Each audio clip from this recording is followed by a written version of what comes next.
Faixa 25. A teledoutrinação. Os corações amorosos em todos os tempos apelaram à oração para socorrer à distância os entes queridos.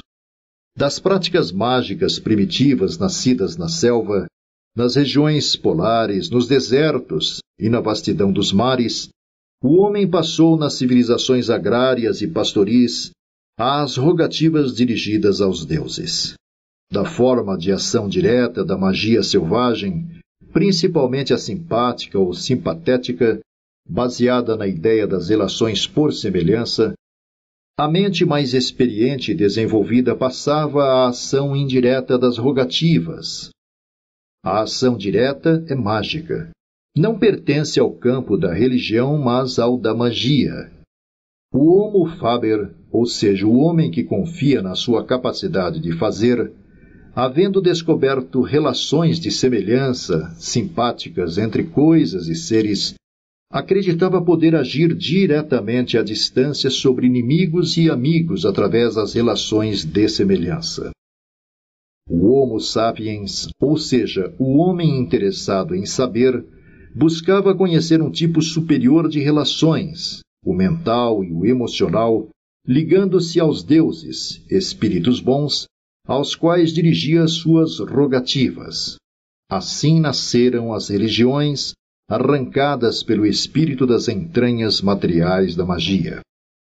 Nos povos mais adiantados da antiguidade, entre os quais se destacaram nesse campo os egípcios, os gregos, os judeus, os arianos da Índia, os chineses e os celtas, a utilização da mediunidade nas práticas oraculares acelerou o desenvolvimento espiritual da humanidade.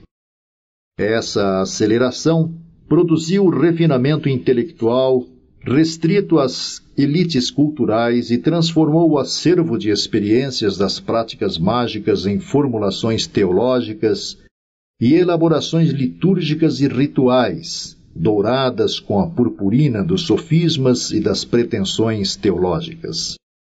As ordenações e as sagrações encheram um mundo civilizado de instituições supostamente sagradas, em que permanecem até hoje os resíduos mágicos das selvas. Essas religiões e ordens ocultistas estão carregadas de conceitos absurdos sobre a vida e a morte, com cerimoniais especialmente preparados para influir na credulidade das criaturas ingênuas e sensíveis. A Idade Média Europeia, acompanhada dos períodos medievais diferenciados em outras partes do mundo, gerou o fanatismo religioso e as guerras de religião, as mais impiedosas e brutais, feitas em nome de Deus, cujo conceito era recortado do modelo bíblico de Yahvé, o Deus dos exércitos das bárbaras conquistas judaicas. O cristianismo se transformou numa superestrutura cultural fundamentada na magia primitiva do sangue, com todas as consequências falsas e desumanas de uma ciência do absurdo, a teologia, ciência dos homens que tinham Deus como objeto. A reação dialética era inevitável e o aceleramento cultural, regido pelas leis do espírito, gerou a revolta científica do Renascimento, da Era da Razão. Só nos séculos XVIII e XIX abriram-se as perspectivas para uma compreensão racional e, portanto, humana das relações espirituais entre Deus e o homem. E só a pesquisa espírita e sacrificial de Kardec conseguiu romper o nevoeiro restante das pesadas trevas teológico-medievais. Espantado o nevoeiro, Kardec pôde oferecer ao mundo o conceito da telegrafia humana, na qual o problema da oração, tomado no sentido mais simples da palavra prece, restabelecia a verdade sobre a natureza humana e suas relações com Deus. Ao mesmo tempo, descobria-se a existência das relações humanas à distância, da telegrafia humana tão simples e natural como as que então ocorriam por meio do telégrafo elétrico. Nesse processo telegráfico aparentemente mental, Os homens podiam comunicar-se entre si através de todas as distâncias, inclusive as distâncias até então insuperáveis, distâncias da morte.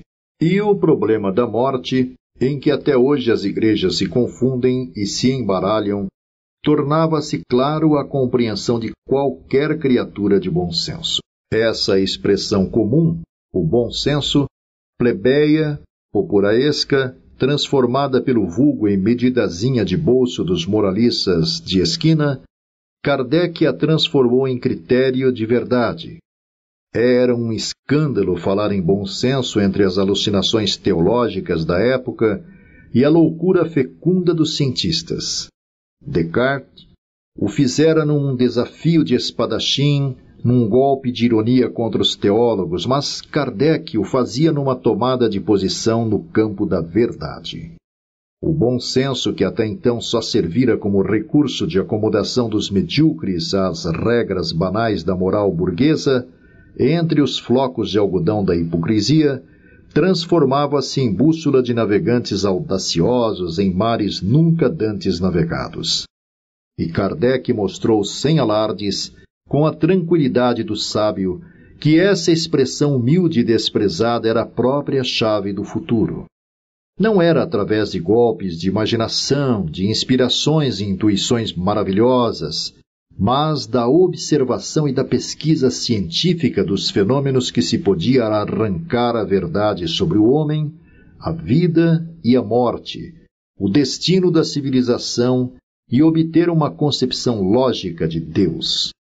A realidade total só nos era acessível por meio desse point d'optique, desse centro visual em que todo o cosmos se refletia.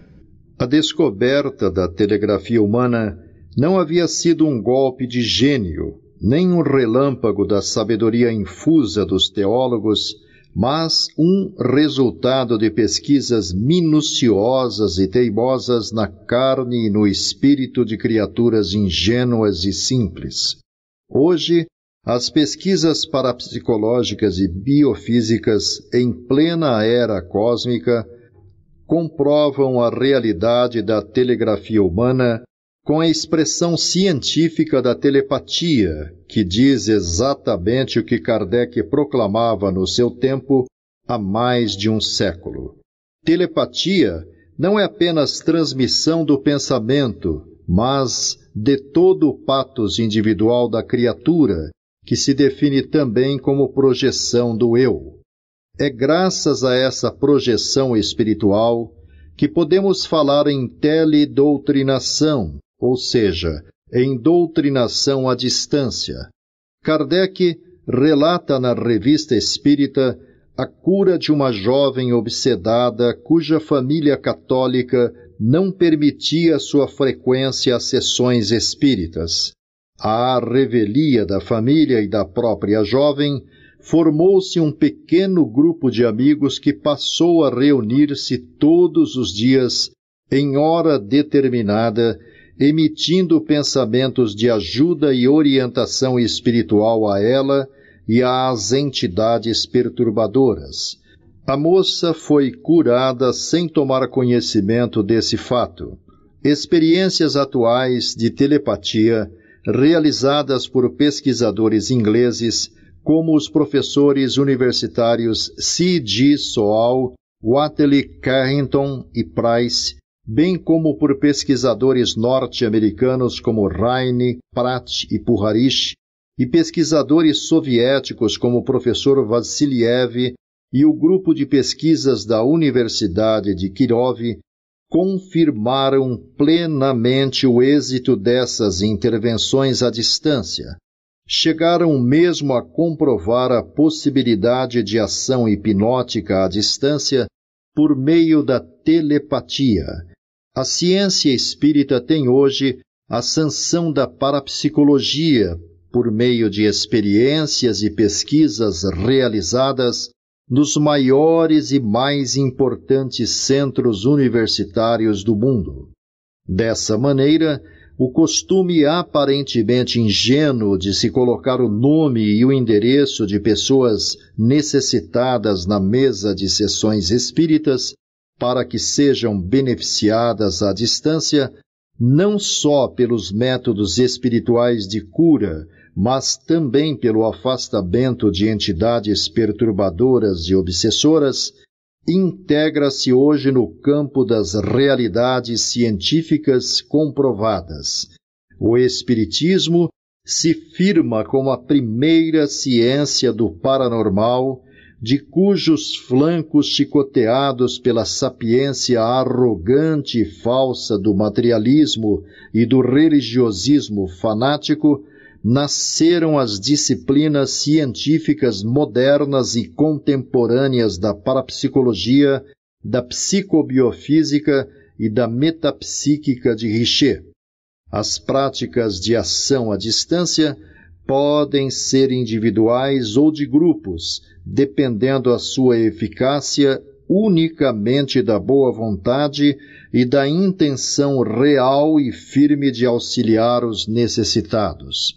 As pessoas que hoje ainda consideram essas práticas de solidariedade humana como utópicas ou supersticiosas, por mais credenciadas que sejam culturalmente, revelam falta de atualização científica ou, o que é pior, preconceitos inadmissíveis em nosso tempo.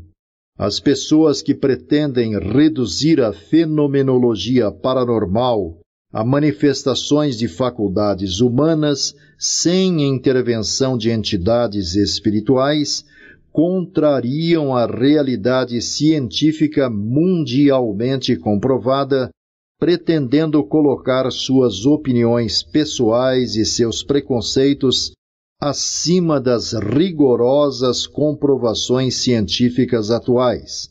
Trata-se de pretensão evidentemente exagerada. As que se apoiam em crenças e dogmas religiosos para se oporem a essa realidade são espíritos sistemáticos. O Espiritismo, como Kardec afirmou, é contrário ao espírito de sistema, fundamentando seus princípios na observação e na pesquisa. Fatos são fatos e só podem ser negados por pesquisas científicas rigorosas realizadas por cientistas qualificados.